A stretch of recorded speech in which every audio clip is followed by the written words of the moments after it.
Shout out to Ryan M. Ryan M, the songwriter. His version of Wax's podcast, the low-key, laid-back jingle. Unlike the classic Patient Zero jingle, which is a heavy metal version. Unlike the more recently used, often Meek Mill sample Piecast jingle. I'm laid back today. It's a late afternoon podcast. It's 5:30 late afternoon. I guess that's evening, early evening, 5:30. I don't know. It's 5:30 p.m. here Wednesday. It's September 28th, 2016 right now. And I just noticed recently I was going through my voicemails. I was going to play this voicemail on the podcast, but it was just I actually tried to input it into the digital audio workstation program, but it sounded so fucked up that you could barely understand it. It was like almost unintelligible. But it was a voicemail from my brother. I was kind of cleaning out old voicemails. I have all these. First of all, how come I can store 8,000 years worth of audio songs in my music thing in my iPhone, but like 10 minutes worth of it fills up my fucking voicemail? Your voicemail is full. How like I hardly have, like, realistically, considering the amount of fucking data storage that there is in an iPhone, it's pretty like unwisely distributed when it comes to fucking voice. I'm looking at the amount of voicemails I have literally adds up to about 10 minutes. I'm sure that all of you are saying, like, that's because you're an idiot and you have it unformatted for the new operating system and you should have re-downloaded the Transmogrifier. Everybody did that in 2014. Duh. I don't know anything about whatever that means that you hypothetically just said, but I do know that I can store a gazillion songs in this thing, but, 10 minutes maybe, if that, worth of voicemail before it gets full. Why is it like that? I don't know. But mine stays pretty much at 90% because I have all these old voicemails from my brother that I like to keep. Today I was going to look through them and see if I could have any of them on the podcast, but most of the jokes are so inside that it wouldn't make much sense to a lot of people listening, or they're just super specialized jokes that are just between brothers to understand. But one of them, he left me a message from this guy named, he always like leaves them from characters. Like he'll have like a month where he's a character. Like he had a few years ago when Ryan Lewis and Macklemore were popular, he would leave me messages as Macklemore and then leave me messages as Ryan Lewis. Macklemore saying that he wants to rap with me, and Ryan Lewis saying that him and Macklemore are no longer working together. And then now he wants it to be Wax and Ryan Lewis. And it was always super gay, and it always insinuated that they wanted to fuck me. He had them. Then he would always leave me messages as Dave Grohl. Then he would have he had this British character. He does a really good 50 Cent impression. Rick Ross, Yellow Wolf messages. He left me a bunch of those, but it was also usually kind of inside. But he did make up this character called David Katz. David Katz from the Katz Cast. And after I did my first podcast, he left me this message from David Katz, who was a nerd who had his own EDM podcast that had been podcasting for 5 years and had a really hard time getting a listenership. And here you go. Just putting out a podcast like it's nothing. You don't even know the nuances of the podcasting world yet. I don't know.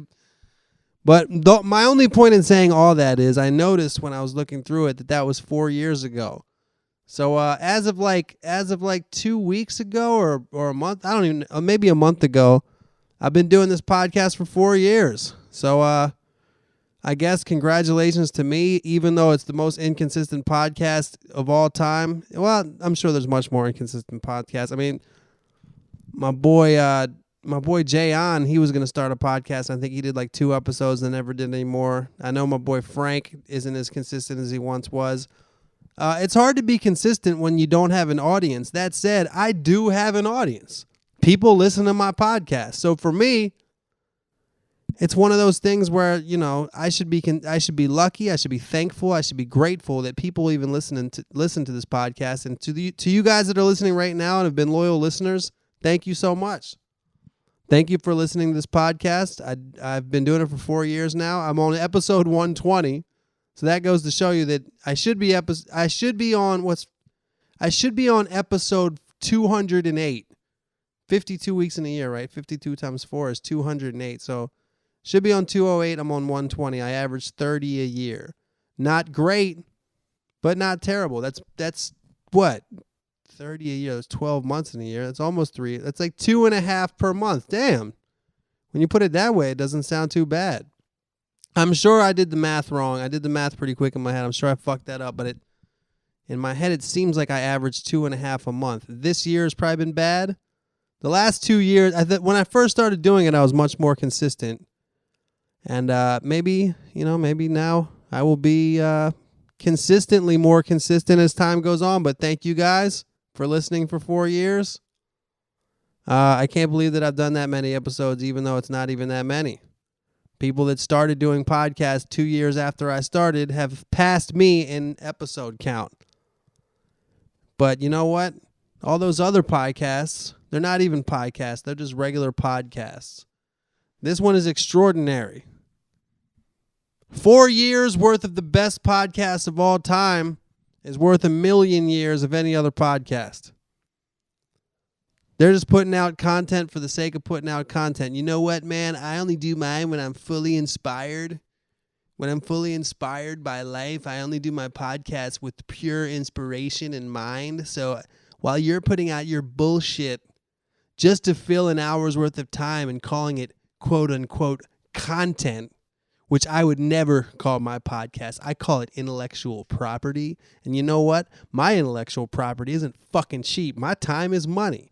My intellectual property is expensive as fuck. I only do my podcast when I'm inspired, man.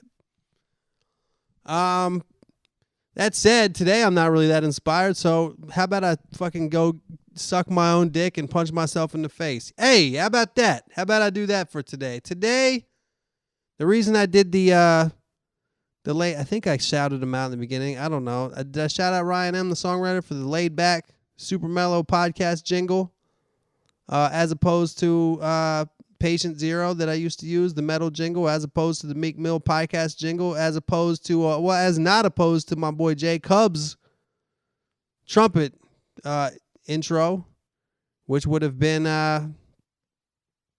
appropriate for today as well. I'm feeling laid back. I'm not standing up. I'm not drinking coffee. I'm not drinking alcohol. I'm just sitting in a chair. I went to a yoga class today. A lot of you guys that listen to this don't know. I don't think I've talked on the podcast. I've been doing yoga this year. I'm becoming the man that I never thought I would become. I'm from a small town. I grew up in the suburbs of America. I grew up in a town that was not very diverse and was very Christian. There was a lot of white people and there was black people. Pretty good amount of black people. There was nobody else. There was like one Asian kid, one Jewish family, and like one Hispanic family. When the Hispanic family came when I was in middle school, it was practically like a show and tell project. That's how fucking weird my hometown was. Why did I bring up my hometown? Well, and my family is not very redneck at all, but the area is very redneck. Like I said, it's all Christian. It's very close to Chesapeake Bay, and it's a lot of people that are just generally rednecky. Probably a lot of Trump supporters in that area. It's not very diverse. I remember it was just like kind of like black people and white people only. Everybody sat. When I was in high school and middle school, like black people sat in one table and the white people sat at another table. That's because kind of how fucking shit was. I don't know if that's changed in that town. I don't know if Calvert County, Maryland has changed in that regard. I'm sure it's changed a little bit. And I'm setting this shit up that it's worse than it actually was. I'm definitely setting it up as it was worse than it actually was. It's not like people fucking hated each other, but there certainly was a racial divide. And there most certainly, considering I'm also old, when I was going to school in the fucking 90s in that town, there definitely was no such thing as like a gay student union. I grew up in an area where it was just, I guess homophobia was just open. People don't realize that's kind of new. Like homophobia was very accepted when I was a kid. Not like kill people type shit. Not like They should all be die and they should all be killed on an island or whatever the fuck. Where am I going with this podcast? But what was my point in saying I was setting this up? Oh, my point in setting this up was that where I grew up, people didn't eat sushi. Where I grew up, there was no such thing as a person who did yoga. It's hard to even imagine now. I've been in LA for 9 years, and time has just gone on. We have the Food Network. We have exposure to all these things in life that, when I was a kid just didn't exist. It's really hard to explain how I grew up in that way. Like, there was no such thing as a vegetarian option in my high school cafeteria. There was no such thing as that. Much less a vegan option. Like, I had never heard the word vegan. When I was in high school, the word vegan was not a word that I knew what it meant. Absolutely positive that was sure. I didn't learn about what that meant until college. There was no such like cheese that wasn't made out of cows. I mean, cow milk or whatever the fuck. That kind of shit didn't exist. And this was in the 90s, so that's damn near 20 years ago.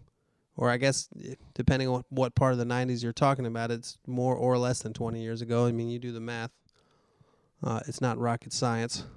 But my point is, where I grew up, I wouldn't if you would have told me when I was 15 that I'd be real into yoga, and I'd be well, I guess I don't know what I would have thought if you had told me I was trying to quit drinking. I don't know what I would have thought of. I definitely wouldn't have been happy if you had told me if you would have told me I would be a fucking alcoholic. I probably would be like, damn, that sucks. If you'd have told me I was trying to quit smoking cigarettes, I would have told you, holy shit, I hadn't quit yet. In high school or whatever, you always think that you're going to quit smoking soon. That's how they get everybody. The youth thinks that they're not the one. You pick up that cigarette and you say, yeah, I'm just going to smoke, whatever. I'm young. I'm not going to get fucking lung cancer from this shit. Cause I'll be done smoking by the time that I'm 20 something. You kidding me? I'm not going to be smoking at 40. What do you think? I'm a fucking idiot? And then you wake up and you're fucking 60, if you're lucky enough to get to that level. And you got fucking lung, throat, heart, toe, nipple, and chest cancer all at the same time. And then you say, you know what? Maybe that little kid wasn't as smart as he thought he was. Maybe that little high school 15-year-old pubescent ego was running rampant. Maybe I should have fucking listened to my parents and uncles and aunts and teachers and guidance counselors at that time. Maybe I should have read the warning on the side of the pack, but no. Did you guys know that it's scientifically proven that having the Surgeon General's warning on the pack of cigarettes actually makes people smoke more? And the worse that it is, the more likely people are going to smoke, because people who are smokers, they smoke when they get nervous. And that shit makes them nervous, so that makes them want to smoke even more. When they look at those fucking feet, they have, I guess in other countries, they have like pictures of like fucked up fetuses and rotting lungs, and those make people want to smoke even more than if they wouldn't have had any warning on the package whatsoever. So congratulations, tobacco industry. You outsmarted everybody. Until now, the scientists caught up with you. But yeah, that's what I'm on these days, y'all.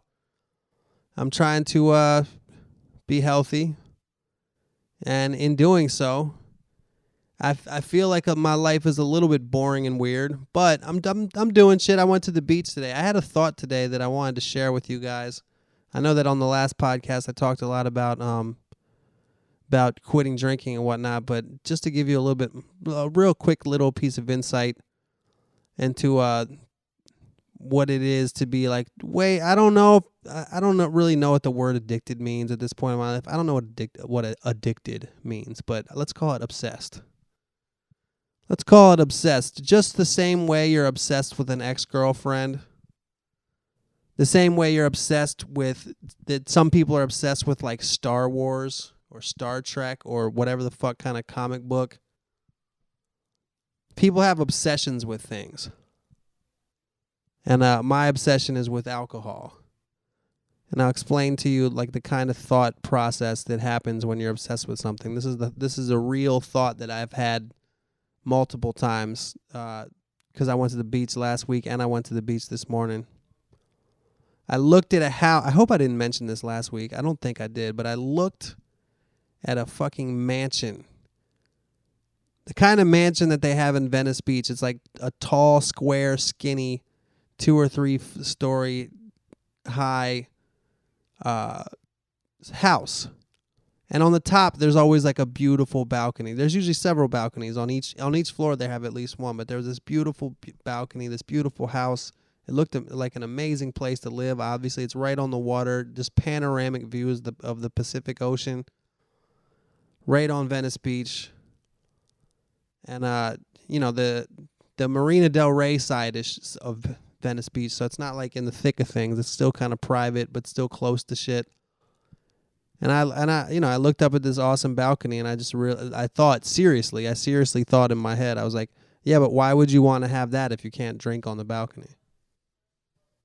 Like, if you can't drink alcohol on the balcony, why would you even want that house? And that's a thought I've had, just not subconscious, but like a snap your fingers and that's what you thought, that's what your mind said. Which is strange because you would think that, before, when I moved into my house that I'm in right now, we have the veranda. We have in the back, we have the veranda, which is where there's a table and my grill and, there's a roof over it's like a patio with a roof over it. It's awesome as fuck. It's amazing. It's like we have another room that's outside, and even if it does rain, which it rarely does, like, you can still chill out there. It's like an indoor room. And when we first moved in here, I wasn't in the process of quitting drinking alcohol at the time. When I looked at the veranda, I didn't say to myself anything. My first thought was, hell yeah, in the morning I can come out here and have coffee. That was my first thought. I didn't even think about alcohol. But once you quit, if I were to be house hunting now and I would have saw that, I probably would have had the same thought that I had in Venice about why would I even want to sit out there if I can't drink. And the last couple of days, it's been like 17 days or something. And the last couple of days have been rough because the ego inside of me just says, like, what the fuck am I doing? Why am I denying myself something that I want? I don't have a problem the way that some people have problems. I mean, you can look at my address history, and I'll tell you one thing. There's not one of them that's a dumpster. They're all houses and apartments. I get by. I function. But, yeah.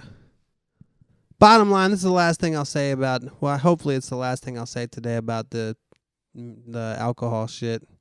Because I know some of y'all, only a small bit of the population even struggles with this kind of shit. But, now I've even forgot what I was going to say. The last thing I was going to say was, I don't know. I can't remember what I was going to say. Oh, yeah.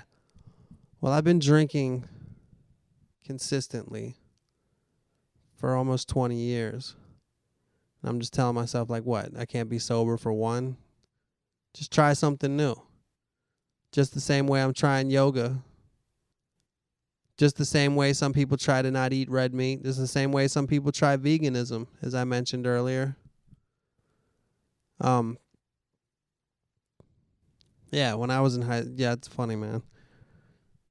I can't explain how different it was when I grew up, and that's only in the 90s. I can't even fucking imagine motherfuckers that grew up in the Jim Crow South.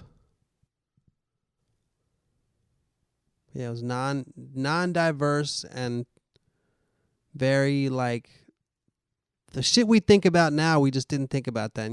My both of my roommates are vegans. They're also both Jewish. I mean, they're both Israelis. And there was one Jewish family. I've mentioned the family before. Shout out to Avram Lubkin, person who put me on to falafel for the first time. Had no idea at the time that I ate falafel probably that it wasn't made of meat. I probably thought that shit had meat in it. I didn't know. No fucking idea. But you didn't even, not only were there no vegetarians, that like you didn't think about vegetarians.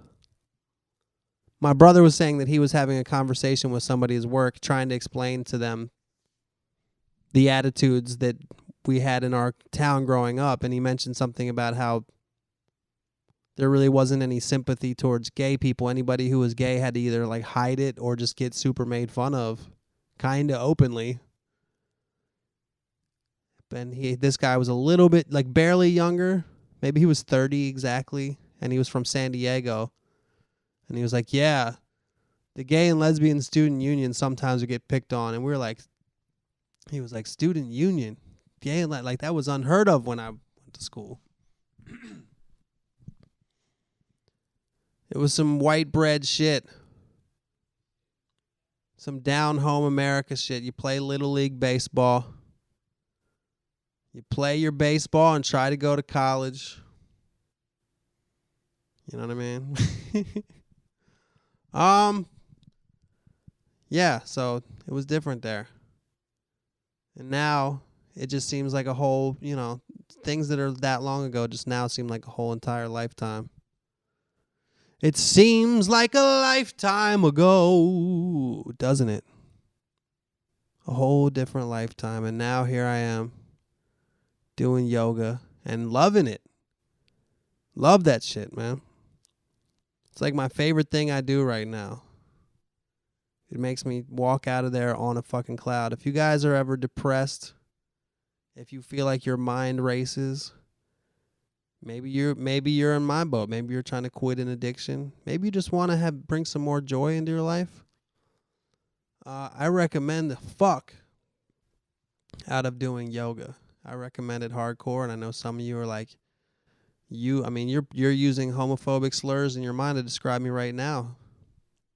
And you know what? I don't give a fuck. I don't give any fucks. If you see me in there doing the little poses, you'd be like, look at this. Insert homophobic phrase that you were saying, not me. Look at this. This guy calls himself a rapper. Well, you know what? I don't give a fuck. I don't give a fuck anymore about stereotypical thoughts and conceptions and notions that we have in our society about what people should and shouldn't do because it's quote unquote gay. Speaking of which, you know what's funny? I'm treading lightly on saying these things that you're thinking of because I know you're not supposed to say them. But what's funny is we just do this word replacement shit. I think it's hilarious how people no longer are comfortable saying, man, that shit looks gay. And when I say gay, I mean like if you wear something and somebody back in the day would say, man, that shirt looks gay as shit. Now they just say, man, that shirt looks sus. We all know what sus means. We all know it means the same thing. If not worse, really, if you think about it. It's actually kind of more offensive. It puts more of a negative context on it, in my opinion. But it's funny how we just switch words. As long as you don't say the word, we know what it means. We know what sus means. It means what gay used to mean. And no offense to any gay people listening. That's another thing. If I say no offense, that doesn't mean you can't be offended. You can be offended if you want to be. You can't say no offense after saying something offensive, which I possibly might have just said. And you know what? If you're offended, I would recommend that you do yoga. It's a great way to relieve the anger and tension that you feel when you get offended. Yeah, that's right. Some of you motherfuckers out there won't do that shit. You'll go in there and lift your weights. You go to your kickboxing class or whatever you do. But you know what? I do yoga now, and it's awesome. I walk out of there feeling weightless. I walk out of there feeling completely relaxed. I don't even do it for my body. I do it 100% for my mind. It calms me down. It's meditative. It takes you into the moment, which is one of the most important things that you can do in life, is be in the moment. You'll discover that as you get older. That happiness is basically just being in the moment and not thinking about the future or past, just being where you're at no matter what the fuck you're doing, whatever it is. Sure, there's sad moments, of course. You can be zen at a funeral and not be happy. But if you zen out in life, you're going to be happy. And you know what yoga does? It puts you into the moment. And then you do it for a while. And a side thing in yoga is then you wake up and you're like, oh, I have abs. That's a side thing. You go to the gym and do all your crunches and ab workouts for the purpose of getting abs. You go to yoga to get your mind right. You walk out of there feeling great. You kind of get addicted to it, as I've been getting addicted to it. And then you wake up one day and sorry about that. Then you wake up one day and you got abs. Yeah, I don't think I've talked about yoga on this podcast before, and I think it's because of my ego, man. We all have these egos, and we all, I know that people out there listening to my podcast might still be more in that frame of mind that I talked about, that I've kind of freed myself from, that I grew up in, or whatever it is. Simple shit. I'm telling you, man, like my parents are the least rednecky type of people in my hometown. You don't realize how redneck your town was until you go back to it after many, many years and just go in the local Walmart. Just go in there and see how many people are actually wearing the same clothes that they wore hunting that morning. Listen to the way people talk. You know what I'm saying? I grew up in a pretty rednecky area, and as I said, my parents weren't native of that area. My parents are relatively liberal. I mean, they're definitely liberal as far as they're Democrats. I mean, they're definitely nice people, not racist. And yeah, so I can't remember what my point was, even with them though, they're old school. They're old school Americana. You know what I mean? I don't think my dad's ever tried sushi before. When I grew up in that area, there was no such thing as a sushi restaurant in that area, and there was no such thing as a yoga studio in that area. I'm sure both of those things have changed. I've talked to a lot of people that say that cable television changed a lot, especially the Food Network. People get curious about all these foods. Like there was no, back in the day when I grew up, the only way to really know about food was to seek it out yourself, to do the research, or just go to a restaurant and eat it. And if the most fancy restaurant you have in a 30-mile radius is Applebee's, you're not going to find out too much about unagi or whatever the fuck. I didn't mean to talk about this today. I didn't really have a topic planned when I hit record. Who knows if this is interesting? It's interesting to me. It's keeping my mind moving like the ceiling fan above.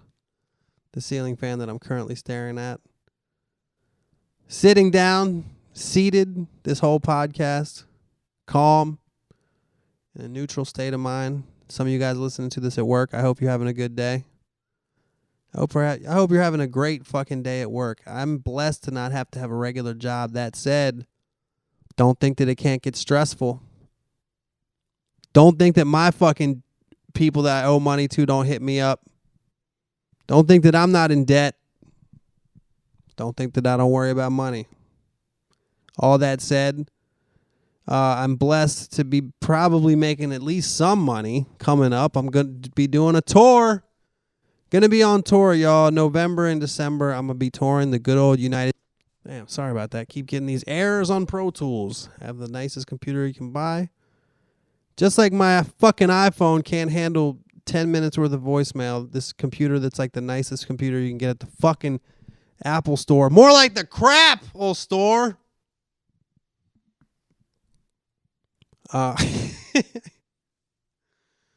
What the fuck was I talking about? I'm about to go on tour.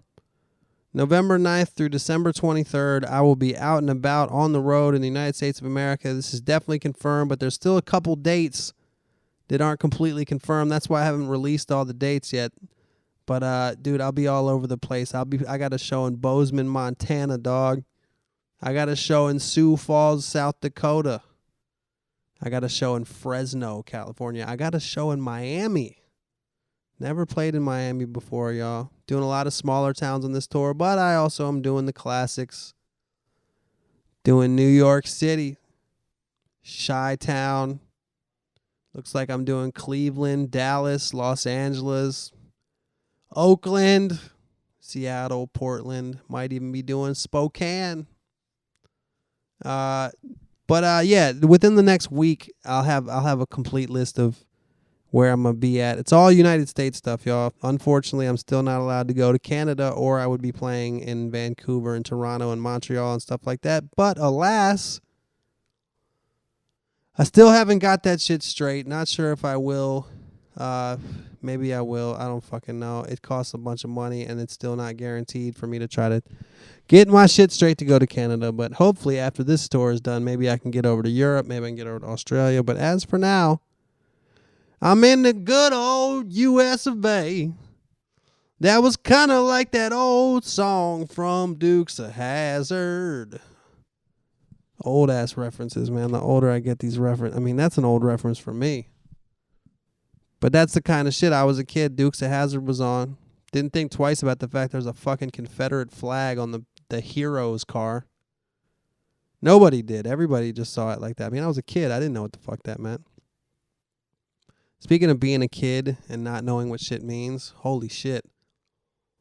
I'm really feeling the age of my references recently because my new roommate, I think I mentioned this before, but my great friend Camila Recchio, God bless her soul. I said that as if she died. She did not die.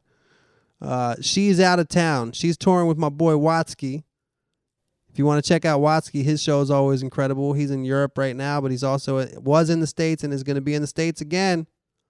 She's touring with him for the rest of the year as his backup singer.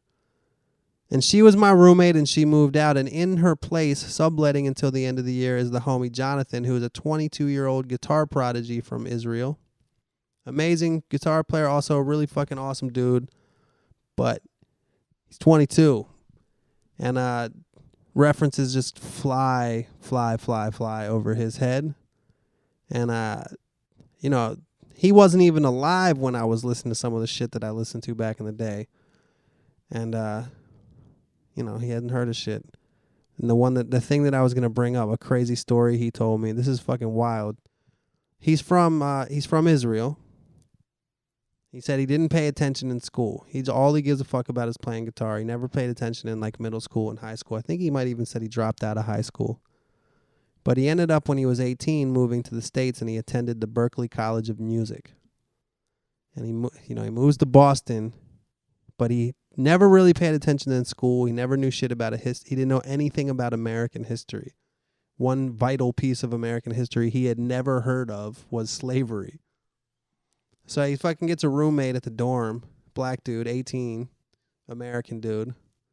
And for some reason, I guess Jonathan, he said that like the first night he was there, he had a weird dream that his roommate was his butler. He said he lived in a mansion and his roommate was his butler. And the next day he woke up, and he talked to his roommate. He goes, dude, I had the craziest dream last night. Craziest dream. I dreamed that you were my slave. He said slave. He didn't even know the word for butler at the time. Probably sounded much more like Borat than I even just said. But his roommate actually ended up dying laughing, and then his roommate was amazed by the fact that he had never heard of slavery. I had to explain to him what slavery in America was. And then, of course, told him that if he's ever around a black person, never to tell him that he had a dream or thought that he was a slave. Because, just wild shit, man. Fucking 18, moves to America. He had never heard of slavery in America. It's very interesting. Like, it's unimaginable to me. That's one thing that everybody, growing up where I'm from, where there's no diversity, it's just black people and white people. One thing you've definitely heard of is slavery. And to be honest with you, even to this day, if you go to where I'm from, you still see the remnants of it.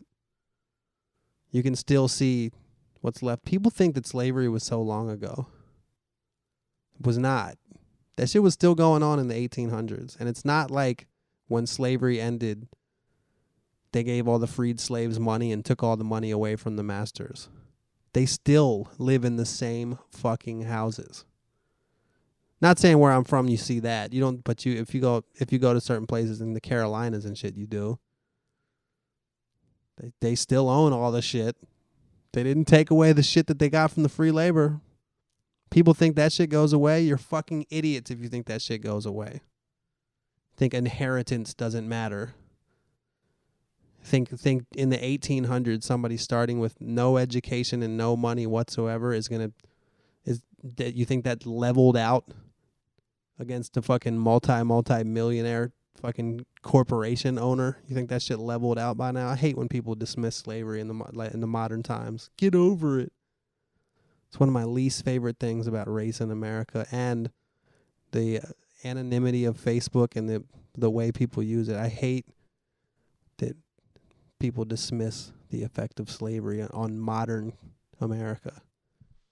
It's still extremely there. Running the gamut on Wax's podcast today, from topic to topic to thought to thought.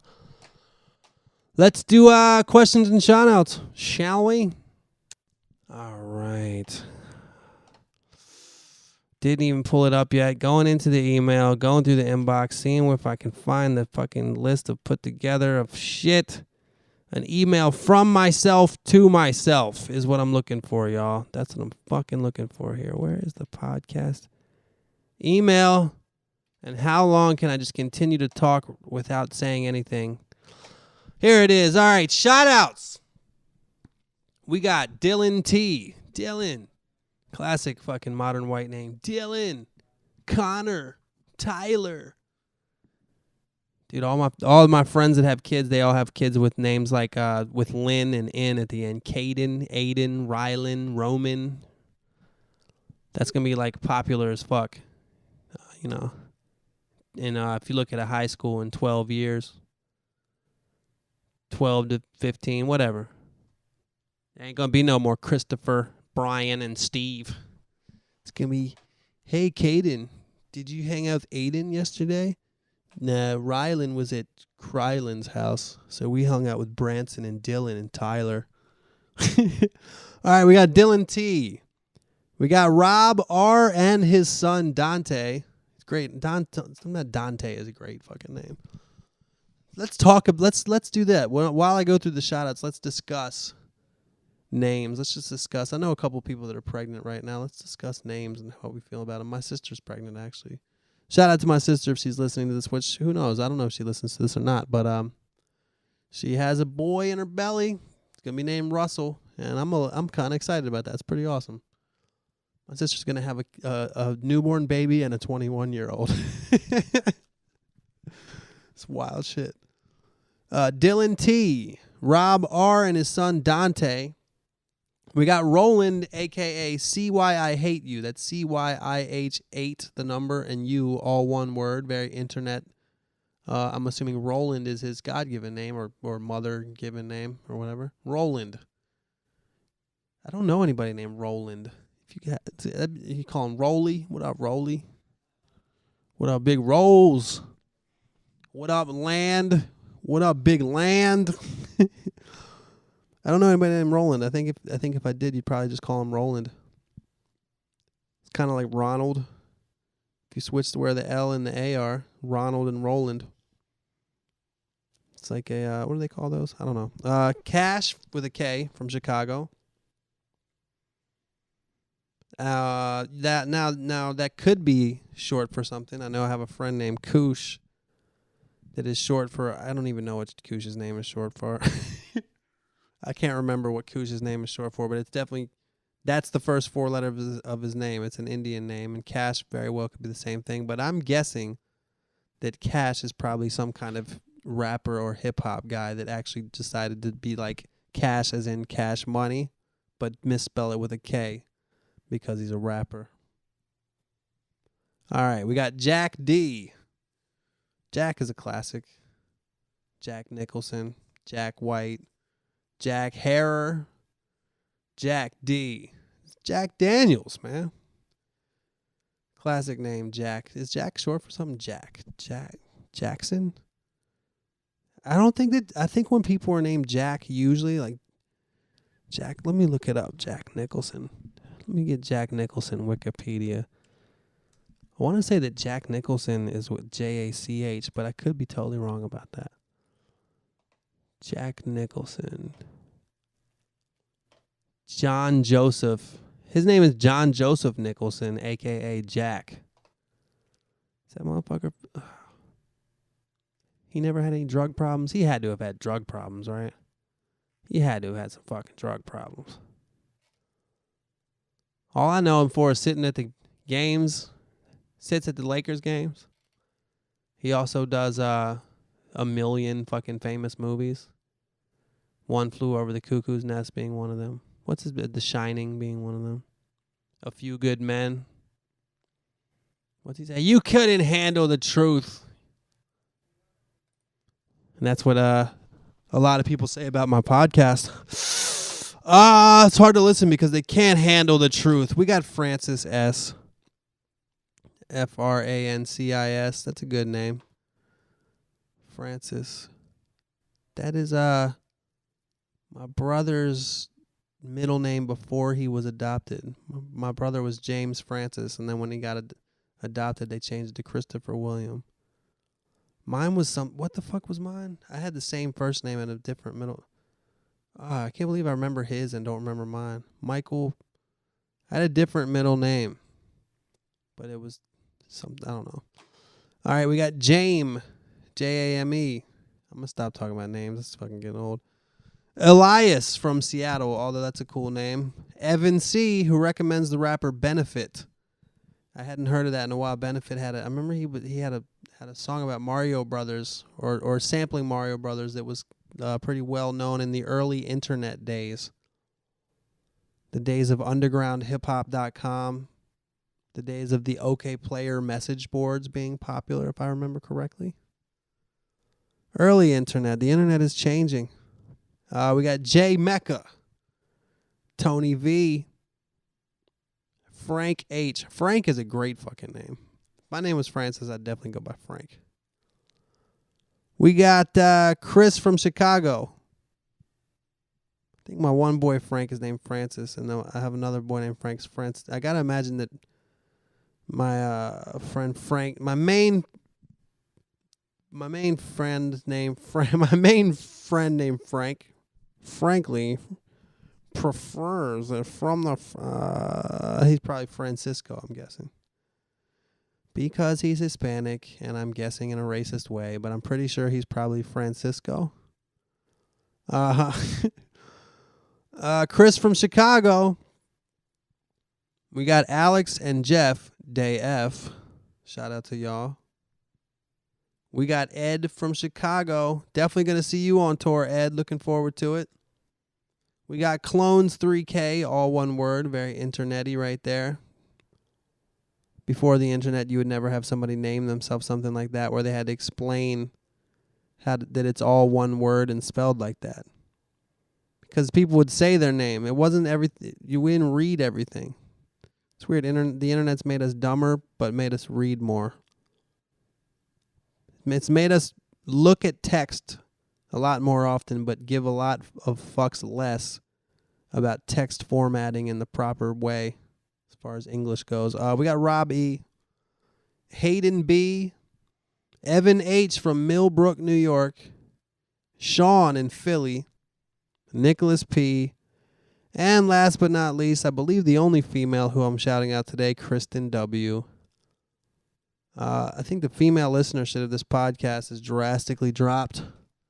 I for some reason, I feel like listening to podcasts in general is more of a male thing.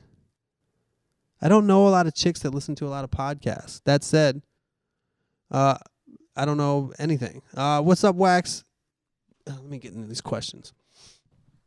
I feel a little off today. What's up, Wax? This is Joel from Northern Sweden. Been a big fan for a long time, and I've listened to all your podcasts. I know you got some problems with quitting cigarettes. Here in Sweden, a lot of people use the tobacco product snus. And I know it is available in the U.S. now as well. Yeah, we have that. A lot of people use it to quit smoking, and it's really not as dangerous as cigarettes. I wonder if you've tried any other product instead of cigarettes as an easier way to make it through the struggle of quitting it all.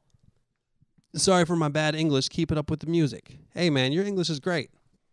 I've seen a lot worse, read a lot worse, heard a lot worse.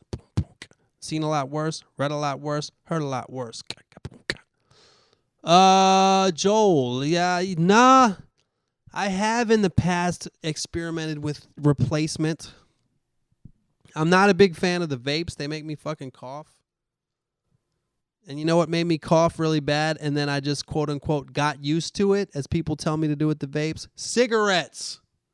When I first smoked a cigarette, I fucking coughed my face off, and people would say, you'll get used to it. You know what I wish I would have said? Actually, I'll stick with the whole it makes me cough so I won't fucking do it motif. I don't need to get used to the vape. I don't like vapes. I've tried the gum, and you know what? It was okay, except for when I drank. And who knows? I'm not drinking right now. Maybe I'll start smoking and drinking again. Maybe I'll fucking die of cancer tomorrow. I have no fucking idea. But I don't really want to do the replacement. I read the Alan Carr book, The Easy Way to Quit Smoking. And one thing that he says that I think that I agree with him on, and I've kind of always agreed with this, quitting smoking by using a replacement, especially if it's one thing if you replace it with gum or replace it with like my boy AK quit smoking. He just those white Bic pens. He just cuts one up and it's essentially like half a straw. Like if you quit smoking by sucking on a straw whenever you want a cigarette, that's one thing. But if you quit smoking by just moving to another nicotine product, I mean, it's kind of like I quit smoking weed. Now I just have edibles. Granted, that you probably are better off health-wise for that. Maybe not mentally. I don't know. But I don't think it's the right way to go to quit smoking by starting another tobacco product. I think you want to leave the nicotine alone. You got to try to get rid of the craving for nicotine, which strangely enough, that's been going pretty well for me. Strangely enough, the nicotine thing hasn't been too bad. I mean, physically, I should be pretty well over the nicotine right now after 17 days, but the mental thing hasn't been fucking with me. I'm telling you. I don't know if I can't remember if I mentioned on the last week's podcast, but if I didn't, I'll run through it I did, but real quick, in case you didn't listen to last week's podcast, there is a video online that's a anti-smoking hypnosis video. It's by Michael Healy or Michael Sealy. It's like an hour long. And it fucking helps. It makes you think smoking is gross. You got to listen to it every day. I think you also got to be really ready to quit too. Another email. This is from Blaine Stone. Blaine Stone. That sounds like a porn name. Hey Wax, long-time listener here. You have even hit up some of my questions on really early episodes of the podcast. Well, thanks for emailing, man. This email is in reference to the song Wet Brain from your new project. I love how EOM composed the beat. I was just wondering if you know what equipment and what DAW he used to make that beat. I don't know for sure, but I imagine he used Ableton. For the last few years, he uses Ableton to make beats. I used the same sample a year ago, and we ended up chopping it up in a similar fashion. I listened to the beat that you're talking about, Blaine. I didn't think it was that similar, to be honest with you. I thought your beat was fucking dope, and I don't think that it was used similarly enough to constitute any kind of worry. You know what I mean? So yeah, you asked me for feedback on that, and I thought it was dope. I thought you should definitely do something with that beat, even if doing something means just putting it out like you already did. I think it was a good listen. Okay. Also, question for the podcast. I have been making beats for 3 to 4 years now, and I've always enjoyed freestyling with my friends. I want to start getting on the mic. The issue that I have is I can never capture my freestyle flows and quick wit in the form of a written. Anytime that I sit down to write, it's like I think about it too much, but when I freestyle, it comes naturally, and there's an essence of comfortability. However, it is lost when the pen hits the page. Any advice? Much love from Canada. Cheers, Blaine Stone. Yeah, it's very, a lot of our best ideas come from improvisation. whether you're, you know, if you're in a band and you guys just quote unquote jam out, and then in the middle of the jam, everybody kind of locks into some riff and you're like, whoa, whoa, whoa, what was that? And then you end up making a song like out of that. Or if you're ever in a session where people are writing songs, like sometimes it's just like whatever you just fucking step up to the microphone, do whatever comes to your head, and then you might listen to it again, or maybe you know it as it happens. You're like, that's the melody we should use. That's the melody. Same thing with rapping. When you're freestyling, it's all fun and natural. Then as soon as you start to write it, you start questioning the outcome. What's the old thing that everybody used to say? My manager used to say all the time, don't think about the outcome, just think about the process. Focus on the process, not the outcome. And when you're writing, you're naturally thinking about the outcome. Because it's not really a process in the same way that that freestyling is. Freestyling, you have to focus on the process because you're in the moment the whole time, which leads back to what I said earlier about being in the moment is magical. Being in the moment is really the home base of happiness. Is just being in the moment, whether you're playing guitar, freestyling, riding a jet ski, or meditating. Happiness is mostly being in the moment. And yeah, I don't know what to tell you. I guess maybe you could maybe your best bet is to like if you have a beat, just freestyle to it. And the freestyle can help you find, the way a lot of people write is they freestyle, and the freestyle helps them find like a flow, and then they fill in the words later, because the flow and melody of something is really more of like a free form, like feel kind of thing, where sometimes the lyrics are a little bit more heady, So I would recommend maybe trying that. But above all, I'd recommend not beating yourself up about it and just try to have fun with the writing process the same way you have fun with the freestyle process. All right. Hey, Mike. First time to email, but I'm a huge fan in the UK. Been listening to you since RWJ gave you a shout out.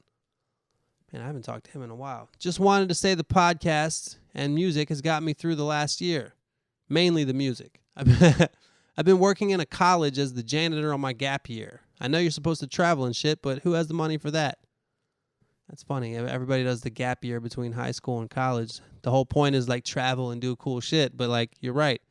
If you don't have any money, I bet you most people just use that gap year to work at some bullshit ass job. Work at the Gap, I suppose. Thanks for doing all you do. I enjoyed your stand-up video and chain reaction. I also loving the Cookout Chronicles, especially Hometown. Well, I'm glad you like that. Shout out to Intuition and Equilibrium, the producer and feature on that track. I've been living in the city for a long while. Sometimes I feel like I just need to slow down. Hey, I'm also listening to the podcast from the beginning. I'm on episode 54. Though I'm looking forward to being caught up because I miss all of the updates. To my questions. When are you coming to the UK next? I've looked on your website and there's no tour dates. That will change soon. That said, the UK will not be on there. Secondly, and extremely unrelated, what do you think of virtual augmented reality? I'm super excited about this. Wanted to know your thoughts. My suggestion for the podcast is Young the Giant's new album, Home of the Strange. Cheers, Wax. Charlie OC from the UK. P.S. If you happen to give me a response on the podcast, could you email me so I can hear your responses? And I did. I told you that it would be on episode 120. I've never heard that album you mentioned, but I will, listeners can judge for yourself. When am I coming to the UK? I hope next year. I'm trying to, if everything goes well with this tour, fucking knock on wood, I'm worried that some of these smaller towns, say Sioux Falls, South Dakota, for example, I'm worried that if my booking agent books me there and then nobody shows up, it'll reflect badly on his ability to book me, because he had mentioned something about trying to get me to Europe next year, and I would fucking love to go. Maybe if he puts me with somebody else, that two people can have more of a draw. It's just like one of those things, man, like where it's hard for me to get to the UK because I can probably, like, if I really try hard, I could probably book something and like cover my flight, which is expensive, and travel, which is really expensive, especially the UK because it's its own island. If If you want to go to Ireland, you got to take the ferry. If you want to go to the mainland, you take the ferry. Then getting from place to place, you got to rent a new truck because you ain't got, I don't know nobody over there. So, when you add everything up, it's hard to turn a profit. Now, if I could go with somebody else that was either at my level or bigger, maybe it would be easier. Like when I went with Watsky, it made it easier. But hopefully we can work something out next year, man. I don't know. It's just harder than I wish it was for me to tour in Europe. You know what I'm saying? But, we'll see what happens. I'm going to try. I'm going to give it my best, Charlie. What else did you say? What do I think of virtual augmented reality? I'm going to be dead honest with you. I don't know what the fuck augmented reality is. That said, how about we fucking learn something today, folks? How about we just stop being a fucking old guy that doesn't know anything and start learning? I'm going to type in augmented reality in this motherfucker. Augmented reality on Wikipedia is a live, direct, or indirect view of a physical, real-world environment. Oh, it really is like virtual reality. So it's like, okay, it's like being inside of a video game is what I can say for now. I mean, I think that's awesome. I think that it could drastically change a lot of things if they do it really well for, like, Jesus Christ, like if they make that porn, that'll fuck up a lot of people's relationships, I'm sure, because people would be like, wait, are you cheating on me? Be like, no, it's just a fucking perfect augmented reality with a thing attached to my fucking penis that makes me think and feel exactly like I'm sleeping with another woman. No, I'm not cheating on you. That'll fuck shit up. That's what I always think of, the sexual aspect of it. What else would it be like? I mean, if it's just games and you're like inside of like some role playing game, like where all of a sudden you're in the world of Lord of the Rings, you know what I mean? Like that just sounds like it'll have the same effect as video games do now. It'll just be maybe more addicting. I don't know, because it'll feel more like you're in another world, like almost like the Matrix or whatever. But they're so, people are addicted to all these games and shit. Just like the same way people are addicted to reading books or whatever. People are addicted to everything. What else? What other things could it be crazy for, though, besides the sexual thing? It wouldn't be able to. I bet you could use it to heal. Maybe you could. Maybe for people who want. Maybe for people who want to do drugs. You could just make them feel like they're on drugs for a little bit. I don't know. Okay, what the fuck is going on over here?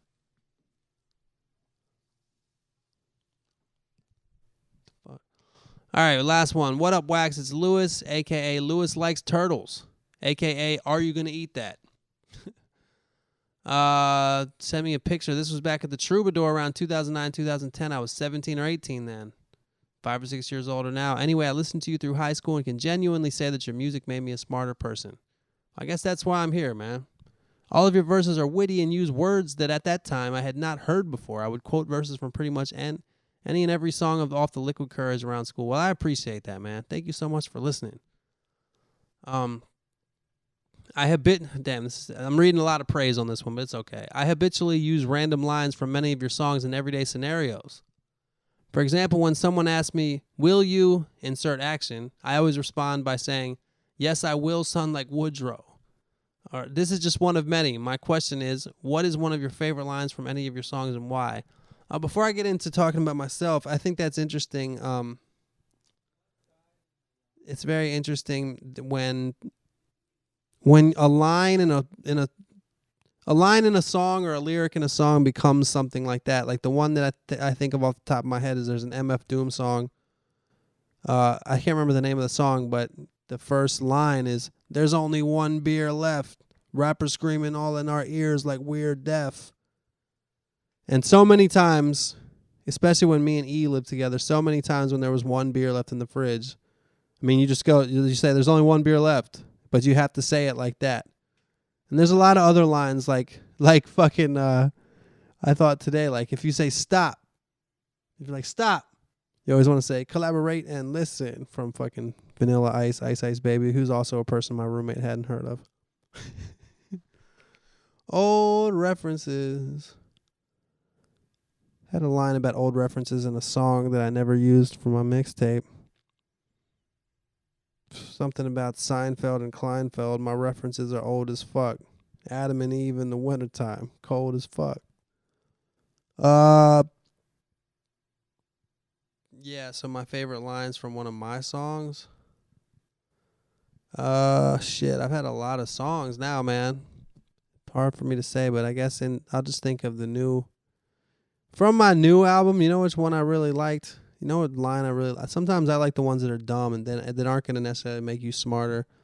I liked a rap like your drunk uncle behaves and say, fuck it, I'm going in. Like Spelunkers to Caves. I like that one. Okay, second question. Why is all of your music not on Spotify? Grizzly Season, Clockwise, Liquid Courage. Well, Clockwise is not on there.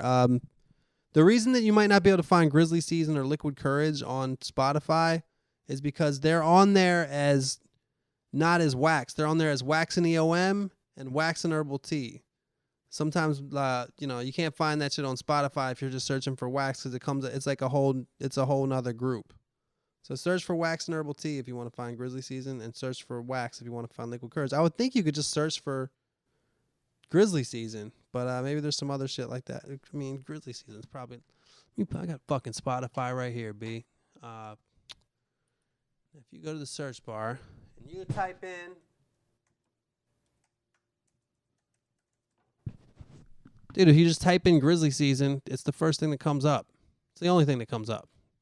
I don't know what's going on, man. You gotta get your search skills up, Luis. AKA Lewis likes turtles. You know what you don't like? Searching properly. Get your head out of that turtle's ass and get into search engine optimization study. Third, what is your favorite song that you have recorded pre-Liquid Courage? That would be Pay Cut off of Grizzly Season. That was pre-Liquid Courage. That's still one of my favorite songs we've done. I really like that song. I like the original recording of it too. It's a cool song. Lastly, will you be making songs with the Grilled Lincolns again? Wow. It's an interesting question. The Grilled Lincolns. I haven't talked to those guys in a long time. They still live on the East Coast. I've moved to the West Coast. Almost 10 years I've lived on the West Coast now. And I certainly don't have any problem with making music with those guys. I love those guys. But I don't have plans to. It's hard when you live across the country.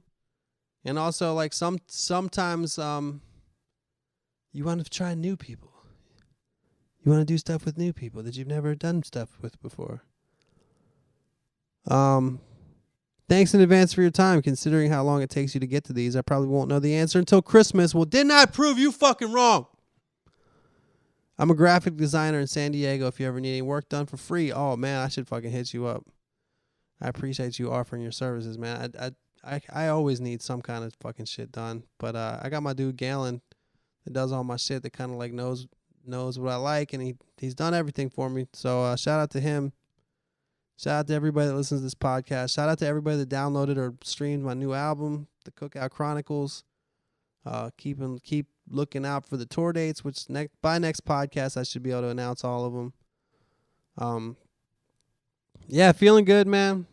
Feeling all right, and I'm happy to be alive. Happy to be able to do this shit. So I hope all is well, and be safe out there.